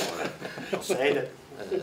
Et le numérique croise les choses parce que fait se rencontre, enfin, donne un support qui permet de mieux voir comment les mots croisent. Enfin, bref. se croisent les uns les autres, se rencontrent. Et cela l'a mené à des recherches en ingénierie documentaire, en ingénierie des connaissances et en philosophie de la technique et du numérique. D'ailleurs, peut-être que la philosophie de la technique et du numérique est première par rapport à, enfin, je ne sais pas, à ce désir de pratique d'ingénierie. La perspective de son mémoire d'HDR, dont j'ai eu le plaisir de lire des petits bouts trop peu cette nuit, ah oui, quand même. Le numérique, notamment, nous prend beaucoup de temps avec il s'est endormi dessus. Bon. Non, pas du tout. C'est un texte intitulé Art et sciences du numérique. Moi, j'arrivais pas à m'endormir après. Art et sciences du numérique, ingénierie des connaissances et critique de la raison computationnelle, consiste, me semble-t-il, mais c'est à Bruno d'en dire plus, à démystifier la croyance en une machine qui interpréterait et à élaborer des stratégies pour que la machine aide les êtres humains à interpréter. Et... Très bien. Bon, là j'ai fini. Non, c'est parce que j'ai simplement j'ai juste de réécrire avec quelques mots que j'ai lus. Alors, ça serait bien d'expliquer quel est votre travail, en quoi il peut servir à collaborer au travail qu'évoquait Didier Alexandre et aux inquiétudes, aux enthousiasmes que Emmanuel Souchier évoquait. Merci Laurent pour cette introduction riche et insomniaque. Alors effectivement, je vais essayer de revenir sur ce qui a été dit, mais je vais sans doute davantage rajouter à la perplexité ambiante que apporter la clarté, vu les sujets qu'on est en train de traiter. Alors déjà, en préliminaire, je voulais revenir sur cette fameuse question du numérique et du digital, parce que spontanément, j'étais un peu comme Louise, moi. En gros, je m'en fous. Et puis, en y réfléchissant, je me dis, non, en fait, c'est une bonne idée. Parce que en fait, la discussion qu'on vient d'avoir permet de bien le rappeler, c'est que le numérique, si on prend le numérique en tant que tel, c'est un principe totalement abstrait. Si vous regardez les 0 et les 1, ça n'existe pas. Hein, c'est juste une manière de représenter ce dont on parle, parce que sinon ce qui existe, c'est les trous et les bosses dans les supports optiques, les tensions magnétiques dans les supports électromagnétiques, etc. Et donc en fait, c'est une convention qui nous permet de rendre commun des systèmes qui sont hétérogènes physiquement et qui ont des physiques qui n'ont absolument rien à voir les uns avec les autres. Et ce qui est la beauté du système, c'est que la présentant sous forme de quantité d'informations, eh bien, on arrive à construire une ingénierie, une science qui permet de prédire des résultats communs, alors que c'est sur des substrats physiques qui sont incommensurables les uns par rapport aux autres. Donc, puisque le numérique de l'abstraction, ça veut dire qu'on n'envisage jamais directement. On ne touche jamais du doigt le numérique en lui-même. On a toujours à faire à travers des manifestations, puisqu'on va le voir, là on n'a parlé que d'écran en fait, on a tout peu parlé de numérique jusqu'à présent. On a parlé d'écran, d'impression, d'instrumentation, on a assez peu parlé de calcul et de numérique. C'est tout à fait révélateur, et pour cause, parce que dès qu'on va parler de texte, c'est qu'on ne parle pas de numérique, parce que le texte n'est pas numérique. Donc, du coup, parler de digital versus numérique, ça permet de rendre compte qu'à un moment donné, il faut que le numérique sorte de son splendide isolement, pour que précisément, on puisse l'aborder à travers ce qui va faire sens pour nous, alors sens au niveau perceptif, et sens au niveau cognitif, herméneutique, c'est-à-dire ce qu'on va pouvoir commencer à percevoir pour interpréter, et interpréter pour percevoir, hein, à travers le cycle du sens qu'on va pouvoir entamer avec ce qui sera la production digitale du numérique. Donc en gros, ce serait deux niveaux complémentaires et certainement pas à mettre en concurrence l'un par rapport à l'autre. Et donc on peut remercier la langue française de nous permettre d'avoir cette dichotomie entre ces deux termes, ce que les pauvres anglo-saxons ne peuvent faire. Et donc voilà, encore une fois... C'est petit. Voilà. Oui, c'est petit. Mais mon niveau d'anglais est tel que pour une fois que je peux me venger. Alors, sinon, je voulais, après cet intermède, pour saluer en fait la clairvoyance des gens qui nous ont invités et rendre hommage aux puissances tutélaires qui nous gouvernent ici, eh bien, je voulais également revenir sur l'intitulé de la table ronde, parce que effectivement, je l'ai trouvé très intéressant également, texte, données, texte et documents. Parce que quand on les lit rapidement, on a l'impression qu'il y a un intrus, les données, et puis il y a deux opposants dans une espèce de gigantomachie rejouée, qui serait document et texte.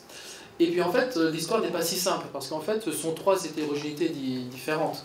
Le texte n'est pas forcément un document, le document n'est pas forcément un texte. Donc si on essaye de voir un petit peu comment se construisent ces trois notions, en fait, elles ont des régimes qui sont assez différents. Alors pour commencer, à la limite par le plus ancien, le texte qui a été abondamment discuté par mes prédécésseurs à cette table ronde, on pourrait dire c'est le tissage d'une écriture dans une production de sens. Texte, tissage, je me fais aussi cuistre et je fais également l'étymologie. Forcément, je pense qu'ici, ça sera apprécié. et à partir de là, on peut voir que le texte, c'est d'abord un phénomène herméneutique de production de sens et qui va rentrer dans le cercle entre un auteur supposé et des lecteurs supposés, puisqu'on a des textes sans auteur. C'est toujours amusant de regarder les manuscrits médiévaux, on voit un nom et en fait non, c'est le nom de l'érudit qui l'a trouvé, mais on ne sait pas qui l'a écrit. Voilà, donc c'est un phénomène qu'on connaît bien, mais néanmoins on ne peut pas s'empêcher de le lire en pensant qu'il y a quelqu'un qui l'a écrit.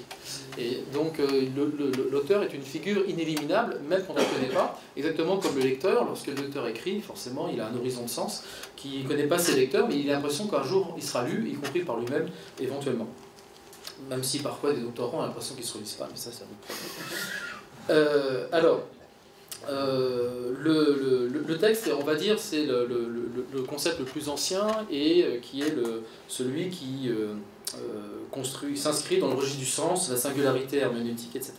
Après, on a une notion qui est un petit peu postérieure, qui est celle de document, et Laurent l'a rappelé dans son introduction. En fait, le rôle des documents, c'est pas d'être un texte, c'est d'être une preuve. Donc en fait, le document, ça vient de docéo, j'enseigne, etc. Et l'idée, c'est d'avoir un régime probatoire. Et si on prend la version qu'on a donnée, par exemple, Suzanne Briguet, dans l'essence de la documentation, on voit très bien que ce qui caractérise le document, c'est pas d'être écrit, c'est pas d'être un texte, c'est d'être un élément probatoire à l'appui d'un fait ou d'une affirmation quelconque. Donc l'idée, c'est que le document, ici, est pris dans le sens quasiment archivistique traditionnel, c'est la mémoire de l'événement. C'est que le document est la trace de ce qui s'est passé, le passé étant révolu, c'est la trace documentaire qui est présente, qui me permet, par une relation causale de type indiciaire, à la Peirce, de remonter aux faits passés. Donc on est assez loin de la textualité en tant que telle, et d'ailleurs la documentation, telle que ça s'est forgé à la Révolution industrielle, en gros, parce que la documentation, c'est la dernière née en fait, des grandes institutions documentaires, c'est fin 19e, début 20e, c'est fournir aux ingénieurs les preuves dont ils ont besoin pour pouvoir élaborer des processus industriels. Donc c'est la preuve à l'appui d'un fait, ou c'est la preuve qui permet de s'appuyer sur une loi scientifique. Par exemple, aujourd'hui, vous avez l'evidence-based medicine qui consiste à que chaque action thérapeutique soit justifiée par un médecin en fonction de la littérature scientifique sur laquelle il s'appuie. Et donc là, le document est la preuve scientifique sur laquelle l'acte thérapeutique va être décidé et sur lequel il va s'appuyer. Donc ici, on a un régime assez loin, c'est le régime probatoire en fait, mais qui n'est pas du tout un régime textuel. Il se trouve que la plupart des documents sont textuels, mais ce n'est pas du tout une évidence. Et d'ailleurs, on a des documents non textuels depuis que le numérique nous a permis de manipuler, et puis l'audiovisuel, etc. Bien d'autres types de contenus. Avec la question lancinante du coup, est-ce qu'un document audiovisuel est un texte? Est-ce qu'un document sonore est un texte? Et là, vous lancez ça un soir à table, et c'est comme l'affaire Dreyfus, il n'y a que des morts après, et tout le dessert est pour vous. C'est l'avantage. Comme ça, c'est le dessert. Ah bah oui, voilà, c'est ça, tout ne peut pas aller mal. Alors, troisième régime, c'est la donnée.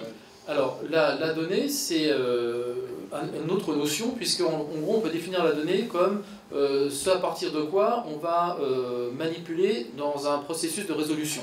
On parle d'un donné des problèmes, donné d'un problème, etc. C'est ce qu'on considère comme étant donné, on n'a pas besoin de savoir d'où ça vient. Et à partir de là, ce qui compte, c'est comment ça va être enrôlé dans un processus de résolution et comment ça va être manipulé dans ce processus de résolution. Donc là, c'est lié plutôt à une pensée d'ingénierie, de résolution de problèmes, pensée de la formalisation, où la donnée, c'est pas tellement le sens qu'elle possède qui compte. Ce qui compte, c'est ce qu'elle représente comme étant ce qui va être mobilisé dans un processus de raisonnement. Donc au bout, on s'aperçoit qu'à ce moment-là, c'est pas 1 contre 2, c'est 3 postures qui sont assez différentes sur la manière d'inscrire en fait, et d'entamer sur un régime de sens, d'interprétation. L'interprétation herméneutique, si on peut faire ce redoublement et ce pléonasme, l'interprétation probatoire, qui est celle de l'archivistique, et puis l'interprétation manipulatoire, qui est celle de la résolution de problèmes. Donc trois univers assez différents. Alors, on peut dire que le document, en termes de régime probatoire, est quelque chose d'un petit peu éloigné de notre discussion d'aujourd'hui, quoique. Bon, ça, c'est un sujet certainement sur lequel il faudrait revenir. Mais une manière aussi de voir l'opposition qu'on peut faire entre données et texte, c'est le rapport à la variation. Alors ça, vous l'avez aussi bien évoqué dans vos exposés respectifs. C'est que la variation, il y a en gros souvent deux manières de l'aborder. On peut aborder ce qui est différent comme étant la différence à réduire pour pouvoir retrouver la norme dont elle est la variation. Donc en gros, c'est l'approximation que l'on a autour d'une moyenne. Et la variation est une erreur qui est due en fait à la mode de manifestation de la bonne valeur qu'on ne peut pas atteindre parce qu'on n'a pas les bons instruments de mesure ou qu'on n'a pas les moyens infinis pour l'avoir. Mais ce premier régime de la variation, c'est de dire ce qui est la variation est une erreur par rapport à une norme, et donc il faut à tout prix trouver des outils qui vont permettre de repasser de la variation à la norme et de trouver la valeur moyenne qui serait en quelque sorte la vérité, hein, qui serait sous-jacente à ces variations. Et puis il y a l'autre manière de dire, c'est que la variation est essentielle. C'est-à-dire que ce n'est pas ce qu'il faut réduire, c'est au contraire que chaque variante est une idiosyncrasie en tant que telle et qui n'est pas réductible à autre chose qu'elle-même. Et donc toutes les moyennes et toutes les normes que l'on pourrait avoir ne sont que des outils de description de la variation comme telle, ce à partir de quoi elle varie. Donc par exemple en sémantique différentielle, c'est quelque chose qu'on connaît bien, la valeur moyenne c'est le sens donné par le dictionnaire, Laurent en parlait tout à l'heure, il a placé sa nuit sur le dictionnaire et sur le T-Robert et sur le mandage GR. Qui comporte un glossaire. Voilà, vous verrez le glossaire, donc vous voyez l'homéotéleute quand même, hein, on est quand même en plus on est dans la rhétorique, et par pudeur il n'ose pas dire ce qui était le plus assommant. Donc on a le sens moyen qui est celui du dictionnaire, et puis par ailleurs on va avoir le sens idiosyncrasique qui va être le texte qu'on va lire et qu'on va interpréter comme ayant un outil de description que le dictionnaire, mais évidemment c'est très rare que le sens d'un terme dans un texte soit exactement celui du dictionnaire. On va avoir des écarts, des variations, et tout le génie de l'interprétation c'est de rendre compte de cet écart. Et l'écart est essentiel, c'est pas une erreur, c'est ce dont il faut rendre compte dans le processus d'interprétation. Donc c'est ce régime-là qui est tout à fait différent dans le rapport à la variante. Alors si on utilise un vocabulaire un peu plus systématique, c'est la différence qu'il va y avoir entre le singulier, le particulier et le général. Hein, le singulier, c'est l'idiosyncrasie, c'est ce qui est un absolu, qui est incomparable à autre chose qu'à lui-même. Donc c'est le fait individuel, la singularité de l'œuvre, etc., dont on parlait tout à l'heure. On va avoir le particulier c'est l'occurrence du général. C'est le fait qui est simplement la manifestation de la loi. Et puis le général, c'est la loi générale précisément, c'est ce qui vaut toujours et partout. Et donc, le régime du sens, on considère que la variation est essentielle, c'est qu'on va privilégier le singulier sur le particulier. Et le régime de sens, on considère que la variation, c'est à réduire par rapport au général, c'est la modalité du particulier. Et là, vous voyez venir avec les gros sabots, hein, c'est que... Et oui, hein, c'est que le régime du texte sera plutôt du régime de la singularité et le régime de la donnée serait plutôt du régime du particulier. Mais quoique, hein, comme grano salis, et c'est là-dessus que je vais essayer de terminer. Pour l'instant ça va, j'ai pas encore pris trop de temps là. Alors, cette dichotomie des deux sens que je viens de faire, elle est assez classique en épistémologie. Hein, ça a été beaucoup travaillé par l'école néo-kantienne de Bâle, par exemple. Les grands noms là-dedans, c'est Wildenband et puis Rickert, qui ont beaucoup travaillé sur cette question-là, parce qu'eux s'intéressaient à l'épistémologie de l'histoire, c'est-à-dire comment est-ce qu'on caractérise le sens d'un fait singulier qui, a priori, par définition, n'est apparu qu'une seule fois. Et donc, tout leur génie, c'était de dire comment est-ce qu'on va avoir une connaissance, pour reprendre un peu l'adage aristotélicien qui est d'emblée général, du singulier qui n'est comparable à rien d'autre qu'à lui-même. Et donc ils ont monté toute cette rhétorique en fait, du général qui sert à décrire le singulier et non pas à le réduire. C'est tout cet enjeu. Alors, maintenant, comment est-ce qu'on peut mettre en route la question de la donnée en tant que telle par rapport à cet équilibre du sens? Alors, quand on parle de données, je l'ai dit tout à l'heure, la donnée, c'est ce qu'on se donne pour pouvoir rentrer dans un processus de résolution de problèmes, et donc avec un régime de manipulation.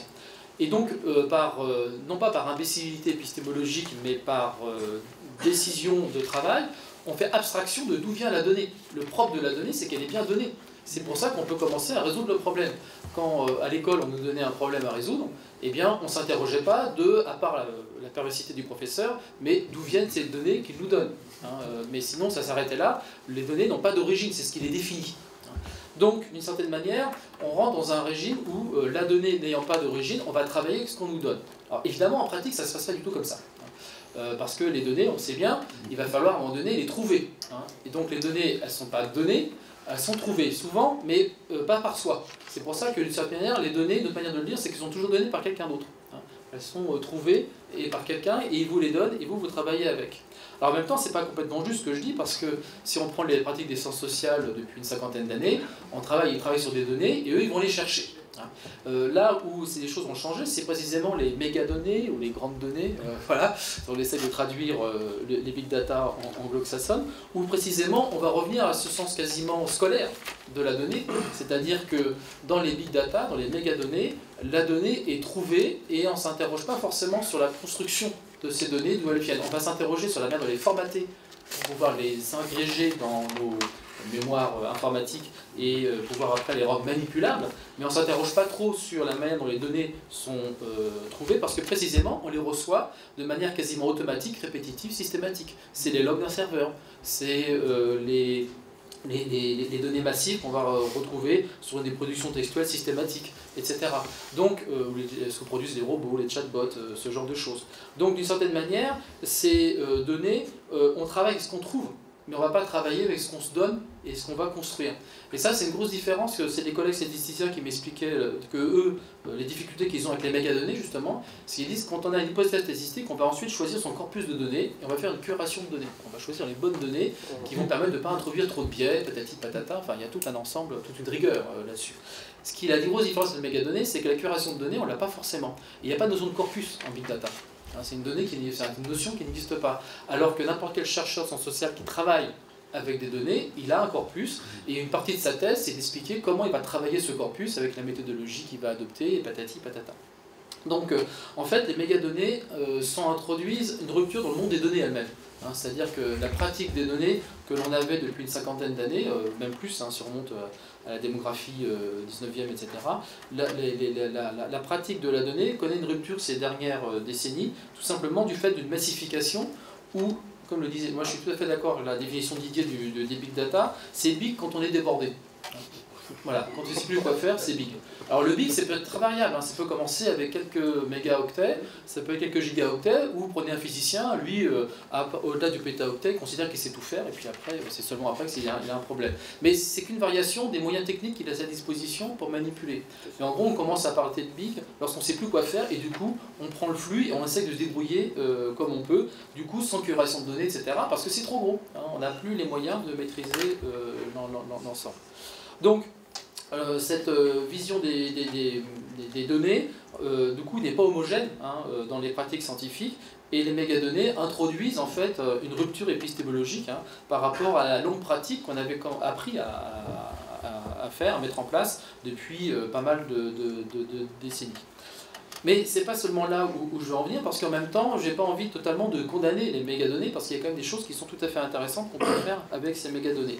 Je pense que une des difficultés que l'on a, c'est qu'on réduit les données à ce qu'on est capable de faire uniquement avec les techniques généralisantes que j'évoquais tout à l'heure, c'est-à-dire de considérer que la variation, c'est une réduction. La variation est une réduction à faire pour retrouver la généralité. En fait, les mégadonnées sont agnostiques sur la lecture que l'on va faire de la variation que l'on va constater. Et c'est important de le faire parce que si on veut travailler sur des données qui sont produites par des sources textuelles ou des données qui sont produites par des sources documentaires, précisément, on va vouloir être intéressé par les deux régimes de sens que j'ai évoqués. Le régime singularisant et le régime généralisant. On ne voudrait pas que dès lors qu'on parle de données, ça soit déjà tranché. Parce que sinon, ça ne sert plus à rien de faire des données dans le monde des sources textuelles. À la limite, vous pouvez rentrer chez vous, c'est fini, il n'y a plus rien à faire. Voilà. Donc l'idée, c'est que justement, il faut faire la part entre les données et la manière de les utiliser, et se rendre compte que aussi, par ailleurs, les textes ou la singularité du sens n'est pas soluble dans les données. Alors pour le dire autrement, j'ai emprunté un concept que les économistes ont eux-mêmes recyclé des physiciens, c'est de dire de manière assez pompeuse, le sens n'est pas ergodique. Alors, ergodique. Voilà. Alors c'est fait chic, hein, mais je vous le fais malin parce que voilà, je ne l'ai pas réalisé depuis très longtemps. C'est tout nouveau. Alors en fait c'est un concept qui est vieux comme Hérode chez les physiciens, parce que c'est même de la physique statistique, etc. Et l'idée c'est de dire que si vous prenez un individu et vous l'observez dans le temps, et son histoire à lui, eh bien vous pouvez obtenir les mêmes informations que si vous observez le même individu au milieu de ses pairs dans une population, et vous regardez la variation statistique. Donc en gros vous avez un chêne, vous allez regarder comment il grandit. Pour connaître tous les états du chêne, il suffit de prendre une forêt où il n'y a que des chênes, hein, avec tous les stades différents de leur évolution, et quand vous faites la moyenne de tous les chênes, vous obtenez l'histoire en fait, du chêne individuel. Donc en fait, ça veut dire que le devenir d'un individu est soluble dans la variation statistique de ses pairs. C'est ça le principe même de l'ergodicité. Et donc, ça veut dire qu'il y a un postulat très très fort sur le fait de dire que votre corpus devient la loi des possibles des variations du sens. C'est une hypothèse très très forte. Alors, les économistes l'ont repris, notamment je pense à Douglas North qui dit bah, l'économie n'est pas ergodique.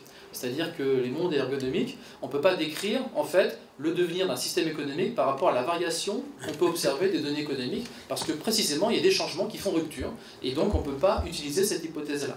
Eh bien, il me semble que dans le mécanisme d'interprétation, c'est exactement la même chose.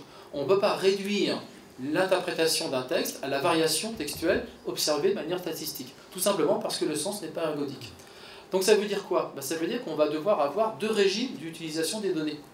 Il y a un premier exemple que je trouve qui a été très très bien montré par nos différents orateurs, c'est de dire que les données, qu'elles soient big ou petites ou moyennes, à l'instant que c'est gros, en gros, que ça nous déborde, ça devient un fantastique observatoire des singularités. Mais ça veut dire qu'il faut les traquer comme telles. Et donc ça veut dire qu'il faut une reprise herméneutique du traitement des données. Ce n'est que leur seul intérêt du traitement. C'est faire apparaître cette variation. Voilà, mais on peut faire d'autres choses aussi. Mais mobiliser sur des sources textuelles, ça nous donne des moyens qu'on n'aurait pas sinon d'observer des singularités, mais à la condition expresse d'avoir une reprise herméneutique, parce que précisément, le corpus peut produire des variations qu'il ne sait pas décrire. Et donc à ce moment-là, il faut en sortir du corpus et avoir la reprise herméneutique, parce que c'est le processus du sens de l'interprète avec la communauté des autres textes qui ne sont pas encore dans le corpus, des autres auteurs et lecteurs, qui vont faire sens par rapport à cette pratique d'exégèse ou herméneutique. Et puis le deuxième régime, qui n'est pas forcément illégitime non plus, c'est de dire qu'on peut très bien utiliser les mégadonnées par rapport à un régime généralisant, parce qu'on fait une hypothèse d'ergodicité sur nos propres données, et donc on peut essayer de trouver des lois générales et de montrer que la variation statistique observée est bien le reflet d'un comportement de variation individuelle. Mais ça veut dire que c'est des hypothèses qu'il faut assumer en tant que telles. Et donc là, il faut une reprise épistémologique, qui en général n'est pas faite. C'est le problème des big data, c'est qu'elles ne font pas de reprise épistémologique, où elles disent, par exemple, quand je vais observer tous les comportements sociaux sur un réseau social, Franck en parlait tout à l'heure, eh bien on fait une hypothèse d'ergodicité du social. C'est-à-dire qu'en regardant en fait, les variations de ce que les gens font sur Facebook, je suis capable de décrire ce qu'est un utilisateur Facebook. Et ce qui est une hypothèse qui est légitime, à condition qu'elle soit explicite et travaillée comme telle. Et donc on a besoin d'avoir cette reprise épistémologique et pas simplement cette reconduction un petit peu par défaut en disant on savait faire des stats, ok, on sait faire des probas, ok, on a de nouvelles données, roule ma poule, on applique les algorithmes sur les mêmes blocs de données et puis on verra bien. C'est pas l'usage de cet algorithme qui est à justifier, c'est le mode d'application qui lui ne l'est pas. On a besoin d'avoir une reprise. En revanche, ce serait dommage de bouder notre plaisir de pouvoir enfin manipuler de tel ensemble de données, qui est tout à fait intéressant, surtout que le régime du texte et du document contient, du fait que même que c'est de l'écriture, cette dualité. Le texte étant de l'écriture a une matérialité qui est soumise à un régime quasiment technique, mécanique. Et en même temps, c'est un texte qui a un tissage du sens, qui est soumis à l'herméneutique de la singularité. Et donc, le texte est lui-même cette dualité de cette rencontre entre le généralisant et le singularisant. Le texte est un objet technique, il ne faut jamais l'oublier. On l'écrit toujours avec un papier, un crayon, un clavier, un stylo, un écran, etc. Le texte est un objet technique, donc il est soumis aussi à cette généralisation. Mais en revanche, ce n'est pas que ça. Et donc, on ne peut pas réduire le texte à un flux de caractères. Tu l'as rappelé tout à l'heure, en informatique, un texte, c'est un flux de caractères. Et bien justement, ce n'est pas que ça. Mais c'est pas non plus pas ça, c'est aussi ça. Hein. Et donc il faut pouvoir apprendre, en fait, à mon avis, à reconjuguer ces différents régimes épistémologiques qu'on connaît bien, mais qu'on avait oubliés devant notre excitation, devant ces nouvelles mégadonnées qui nous tombent dessus, dont on ne sait pas quoi faire aujourd'hui. Ben voilà, c'était tout.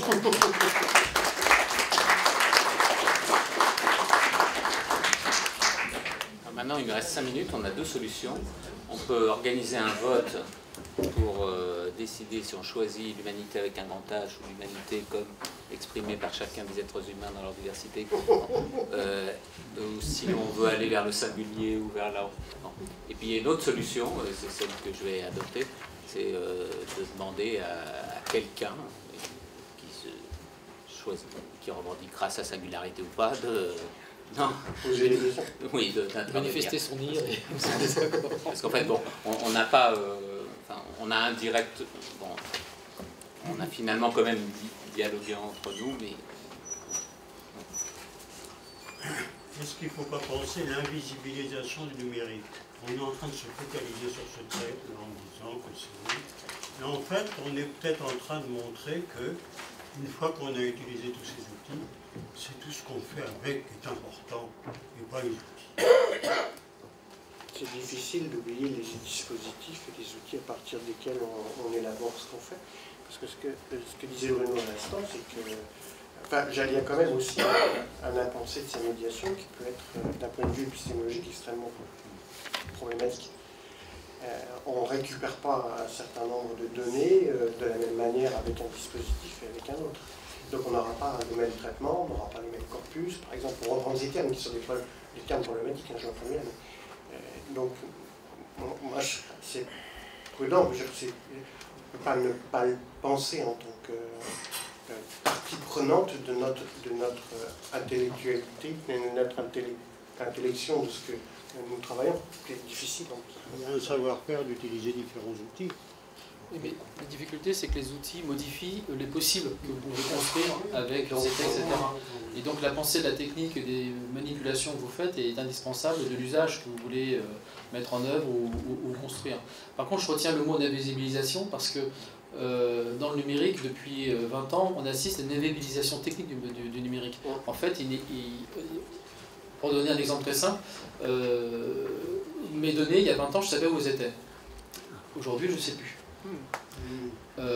Quand je voulais changer un disque dur, je pouvais ouvrir la machine et regarder, ah oui, tiens, c'est ça le processeur, etc. Là, maintenant, c'est compliqué. Donc, il y a une invisibilisation qui est assez forte, et du coup, c'est très dangereux, parce que ça veut dire que tout dangereux. Ça fait un déplacement, ça veut dire que ça devient une abstraction. Et l'abstraction du numérique devient de plus en plus forte. Et donc, d'une certaine manière, on ne sait plus très bien ce qui se passe. Voilà. Et du coup, ça veut dire que la manipulation qui n'est pas neutre devient difficile à appréhender techniquement, matériellement. C'est-à-dire qu'on a du mal à toucher du doigt. Voilà. On a du mal à toucher du doigt, pour refaire encore référence aux études d'Ishida, cette réalité numérique qui étant en abstraction, évidemment, elle a beaucoup de facilité à se rendre invisible. Le mot-clé aujourd'hui en informatique, c'est la virtualisation. Tout se virtualise, les jeux vidéo se virtualisent par l'émulation, les systèmes d'information se virtualisent, etc. Et ça porte bien son nom, c'est-à-dire que la physique du système vous échappe, hein, c'est ailleurs. Et vous pouvez la voir qu'à travers des interfaces de programmation, des interfaces d'utilisation. Donc ce régime d'abstraction générale du numérique fait que ça devient très compliqué maintenant de reparler justement de la matérialité du geste, de la singularité du contenu, de la dynamique du sens, hein, telle qu'elle s'exprime à travers les flux numériques. Je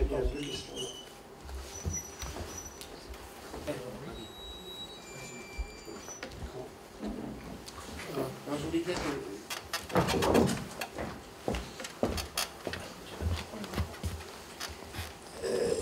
Il y a un problème dans la question de la donnée, c'est la question de la source, comme vous n'avez pas abordé tout d'abord, parce qu'on l'aborde jamais. Et une deuxième chose, c'est il y a 20 ans, on était dans un état analogique, maintenant on est dans un état numérique, qui est un état complexe, la différence de l'état analogique est un état linéaire. Je vais dire un truc par rapport au digital et au numérique. Pour moi, le numérique est un état, et le digital est un mouvement.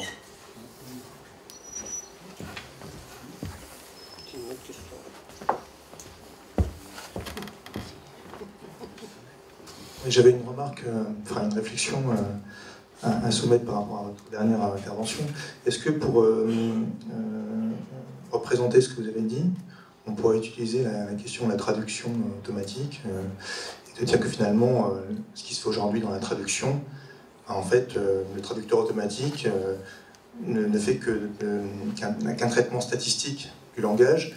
Du coup, finalement, on a une traduction certes, mais qui est basique, qui ne tient pas compte de ce que fait un vrai traducteur, qui va tenir compte du contexte, de l'histoire, de la situation, qui va adapter le choix d'un mot, et qui fait donc la richesse de la traduction. Est-ce que ça permet de représenter ce que vous avez dit? Oui. C'est clair, je crois. Oui, tout à fait. Surtout dans l'idée que ça va bien marcher quand le contexte sera bien maîtrisé par l'apprentissage statistique. Parce que toujours pareil, ce que ne sait pas faire la machine, c'est l'adaptation au contexte. Mais quand le contexte est figé, elle est bien mauvaise.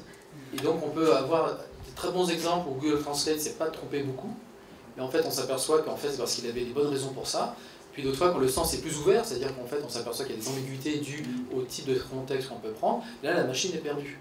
Donc c'est toujours la difficulté, c'est que des fois le régime généralisant peut être une bonne approximation du régime singularisant. Parce que ça dépend de la relation contexte et comment vous, de manière externe, vous allez le figer ou pas. Et donc on vient sur les questions de normes extérieures au processus technique et comment vous allez figer le contexte pour rendre la technique opérante. Pour donner un exemple parallèle, au XIXe siècle, on a réduit la nature à l'usine, ce qui fait que tous les principes techniques pouvaient fonctionner. Maintenant qu'on fait de la technique de plein air, on s'aperçoit qu'on a plein de problèmes, parce que le réel est plus difficile à manipuler que ce qui se passe dans l'usine. Mais ça ouvre quand même deux questions, c'est que là, la critique est possible dans la mesure où c'est un traitement purement statistique et algorithmique du langage, mais si on fantasme bien sûr sur un traitement machinique qui soit plus poussé, de type intelligence artificielle, où là on peut supposer que la machine accumule l'ensemble des données et l'ensemble des interprétations, des traductions possibles de toute l'histoire, et donc d'un big data énorme. Auquel cas, est-ce qu'elle sera capable finalement d'avoir la finesse du traducteur?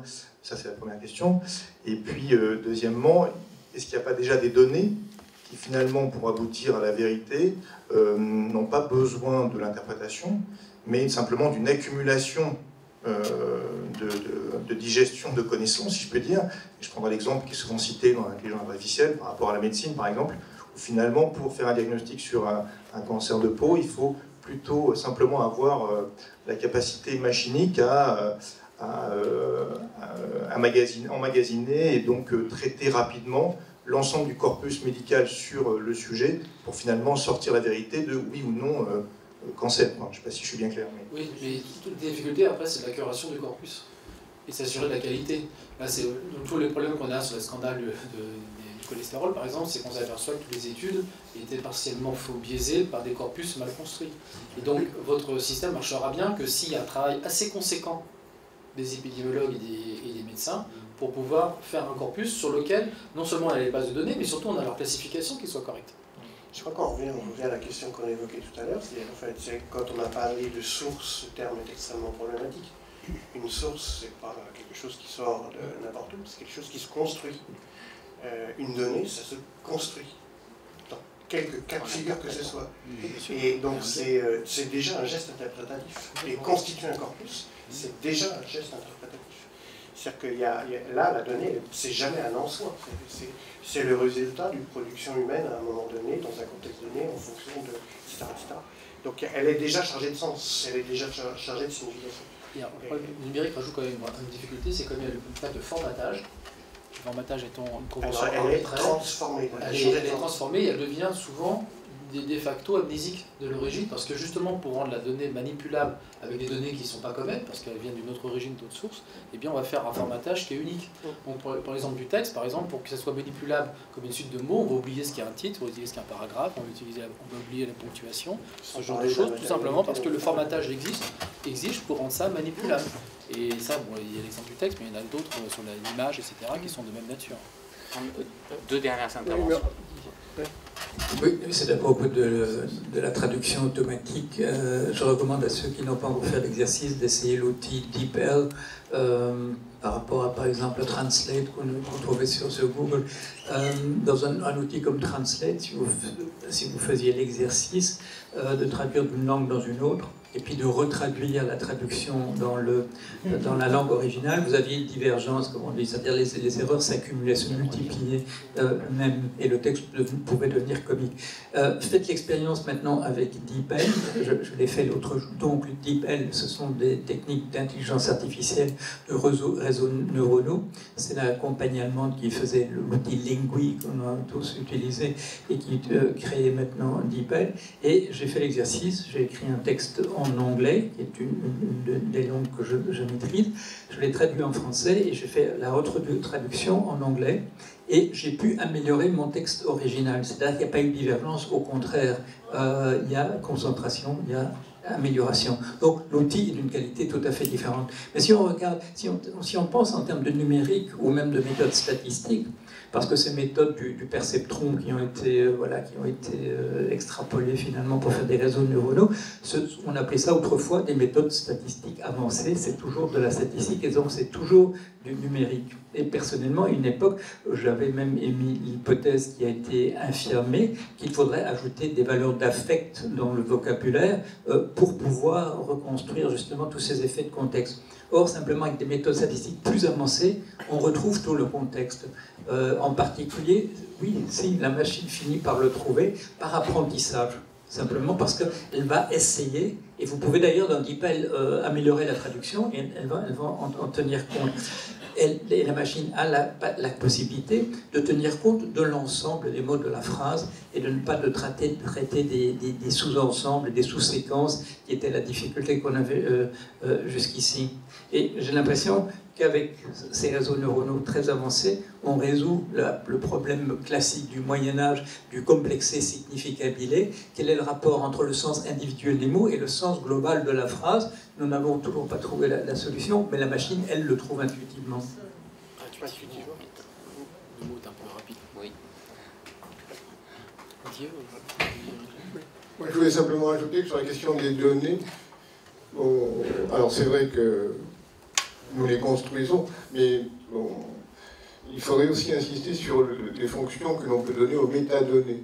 Et je sais que dans nos disciplines, en fait, c'est un moyen aussi de résoudre un certain nombre d'impasses, y compris par exemple les impasses matérielles qu'évoquait tout à l'heure Emmanuel pour les manuscrits.